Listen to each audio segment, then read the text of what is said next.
Sveiki draugai, gal kokią savaitę jau pas mus atskrenda va toks gražuolis baltas balandis į balkoną, ar ne? Ir Akeras duoda jam čia ir pavalgyti biškutį, va, tai jisai, žodžiu, čia atskrenda jau toks kaip navinis beveik gyvūnėlis paliko, ar ne? Ir aš pagalvojau, gal priimsiu tai kaip ženklą ir vietoj raudonos kepurės ir raudonų marškinėlių užsidėsiu baltą Miami kepurę ir baltus marškinėlius. Daug kas mane matė su raudona kepurė, raudonų marškinėlių jau 3 metai, ar ne? Tai dabar aš nusprendžiau baltą kepurę ir balti marškinėliai. Ką galvojat?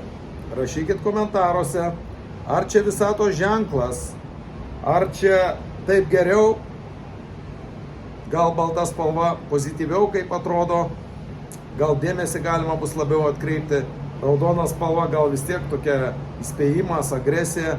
Ką manot, rašykit, vat, įvaizdžio specialistai. Ir ką tas balandis reiškia? Ką tas balandis, ko jisai prie mūsų čia prisitrynė? Ir būtent baltas, visiškai baltas, raudonos akis, reiškiasi, ar tik tai dėl to, kad mes jam čia maitinam, Akeras maitina, ar čia kažkoks kitas ženklas būtų? Rašykit, ką galvojat, gal jums irgi panašių istorijų yra nutikę, tai būsiu dėkingas. O šiaip prenumeruokit Namų brokeriai YouTube kanalą, Namų brokeriai Facebooką.